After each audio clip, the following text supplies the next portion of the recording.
ఇప్పటికి వాయిదా పడి పడి పడి ఇప్పటికి ఎలాగోలా ఎట్టవేళకి వచ్చేసింది రేపే విడుదల. సో మీకు ఎలా అనిపిస్తుంది? ఈ మైక్ ఎవరిది? ఓకే, ఇరుగు డిస్టి, పొరుగు డిస్టి, ఊర్లో వాళ్ళ డిస్టి, వాళ్ళ పేరు ఏంది 14 రీల్స్ వాళ్ళ డిస్టి, అందరి డిస్టి పోయిందయ్యా. దీని మాత్రం కింద పడేయలేను కాబట్టి చెప్తున్నాను. సో అందరి డిస్టి పోయింది. బాలేబాబు గారు అయితే మనిషిని తిప్పాడు, నేనైతే మైక్ని తిప్పాను. ఎందుకంటే ఆయన చేతిలో మనిషే ఉంటాడు, మనిషిని రప్పని తిప్పేస్తాడు.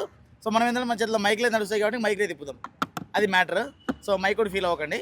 ఇంకోటి ఏంటంటే బాలేబాబు గారి సినిమా వస్తుందంటే కొందరు చాలా ఫేక్ రివ్యూలు చెప్తున్నారు, అది చెప్పకండి దయచేసి, జెన్యున్గా చెప్తాము. సినిమా ఎలా ఉండబోతుంది అనే దానికన్నా ఎలా ఉంటుంది అనే ఇంట్రెస్టే, ఆ క్యూరియాసిటీ ఎక్కువ ఉంది బ్రో ప్రతి ఒక్కళ్ళు. నేను చెప్తున్నాను కదా సినిమా ఎలా ఉండబోతుంది అంటే మాస్ జాతర ర్యాంపేజ్. దీని అమ్మ చెప్తున్నా కదా 67 సెకండ్ల వీడియో వచ్చింది నిన్న ఒకటి. బాబా అసలు బాలయ్య బాబు గారు ఆ తర్వాత బోయపాటి గారు కలిసి నార్మల్గా గ్రావిటీతో సంబంధం లేకుండా ఇప్పటిది కొట్టుడు పిచ్చ. అసలు గ్రావిటీ అమ్మ మొగుళ్ళు వీళ్ళిద్దరు, చెప్తున్నాను, వీళ్ళకి సంబంధాలు లేవు, కొట్టుడు. బోయపాటిని తంతాడు అనుకున్నాం సినిమా వాయిదా చేసినందుకు. నిన్న సీన్ వల్లే బోయపాటిని ఏం అనలేదంటావా? అలానేం లేదు. సో ఏంటంటే అది బోయపాటి గారి తప్పు కాదు, 14 రీల్స్ వాళ్ళు ఉన్నారు కదా వాళ్ళ తప్పు, అది వాళ్ళ తప్పు. వాళ్ళు ఎప్పుడో చేసిన మిస్టేక్ని ఇప్పుడు తీసుకురావడం, ఆ తర్వాత అక్కడ కోర్టులో కేసు అవ్వడం అది ఇది కాబట్టి అది వాళ్ళ తప్పు. సో దీనికి భయపడి సైలెంట్గా ఉండడానికి కారణం ఏంటంటావు? ఆయనకు తెలుసు సినిమాలో స్టఫ్ ఉంది, నా సినిమా ఎలాగైనా అవుతుంది, నా సినిమా కొట్టబోతుంది, నేను దింపబోతున్నా అని ఆయనకు తెలుసు.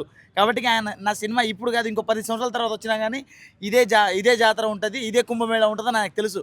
కాబట్టి ఖచ్చితంగా ఆయన దీనికోసమే మౌనంగా ఉన్నాడు. నిన్న వదిలిన సీన్ వల్ల ఏమైనా అనిపించిందా నీకు? అన్న ఏమని అనిపించిందా అంటే అన్న ఒక హైప్ వచ్చిందన్న.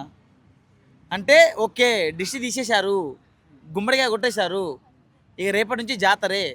అంటే జాతర స్టార్ట్ అయ్యేటప్పుడు అమ్మవారికి నార్మల్గా ఫస్ట్ కొబ్బరికాయ కొడతారు, అట్లా బూడిది గుమ్మడికాయతో డిష్ ఇస్తారు కదా, ఇలా బాలయ్య బాబు గారే డిష్ తీసుకున్నారు. అంటే బాలయ్య బాబు గారు స్టేజ్ మీద కూడా ఏది గొర్రెలను కోయటం, కోళ్ళని వేయటం అట్లాంటివి చేయొద్దన్నారు. మరి ఈ సీన్ వచ్చింది కదా, మరి ఎట్లా అనిపించింది? ఫ్యాన్స్ ఆగుతారంటావా? గొర్రెల్ని కోయడం, కోళ్ళని కోయడం అది తప్పే బ్రో. ఎందుకంటే అది నువ్వు అన్నాడు కదా, అదే ఆ జంతువులను మూగ జంతువులను హింసించడం కొంచెం వరకు కరెక్ట్ కాదు. మరి బాలయ్య బాబు గారు ఎట్లా చేయడం ఎంతమంది కరెక్ట్ అంటే? సో అది మనిషిని కదా, అవి మొత్తం నిపుణుల పర్యవేక్షణలో జరిగేవి కాబట్టి ఎంతవరకు దాన్ని మనం అట్లాంటివి కొంచెం సీరియస్గా తీసుకోవాల్సిన అవసరం లేదు. ఇప్పుడు అట్లా అంటే అప్పుడప్పుడు సినిమాల్లో బాలయ్య బాబు గారి సినిమాల్లో బాంబులు కూడా పేల్చారు, మనం పిలుస్తాం, అట్లా పేల్చలేము కదా. మరి ఓవర్ ఏమైనా అనిపించింది? అయితే బాగానే ఉందా? ఓవర్ ఏం లేదు బ్రో. బాలయ్య బాబు గారు అంటే నీకు బాలయ్య బాబు గారు ఏం చేసినా నీకు ఓవర్ అనిపిస్తుంది అన్న. ఈ అమ్మ తొడగొట్టి ట్రైన్నే తిప్పుతాడు, అదే ఓవర్ అనిపించలే మనకు. మనిషిని తిప్పితే ఏం ఓవర్ అనిపిస్తుంది అన్న? ఆయన తొడగొట్టి ట్రైన్నే పంపించినోడు. సో నేను ఒకటే చెప్పాలనుకుంటున్నాను, కొండల్లో తొండల్ని కొట్టుకుని తినే బ్రతికే మీరెక్కడ, అదే కొండల్ని పుణ్యక్షేత్రాలుగా అమర్చి పూజించే మేమెక్కడ, బోతారు నాట్ సేమ్. అంతే బాలయ్య బాబు గారు అలాగే అలా ఒకటి చెప్పేసి ఎండ్ చేస్తే చాలా బాగుంటుంది. సో అందరూ ఎంజాయ్ చేయండి సినిమాలో ఎంజాయ్ చేయండి. Don't be miss the movie. ఇంకొక మాట, ఇప్పుడు అఖండ మూవీ ఈ డేట్ కి రిలీజ్ అయింది కదా, ఆ టైంలో చిన్న సినిమాలకి ఇబ్బంది అవుదా? చాలా వాయిదా పడిపోయింది కదా.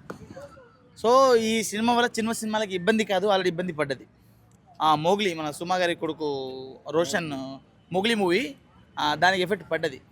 అదే వాళ్ళు ఏంటంటే ఒకరోజు తర్వాత వస్తామని చెప్పేసి 13కి పోస్ట్ పోన్ చేసుకున్నామని చెప్పేసి చెప్తున్నారు. మరి అంతవరకు కరెక్టో అబద్ధమో తెలియదు. ఒకవేళ ఏమోనా ఆ సినిమా గురించి మనకైతే రాలేదు.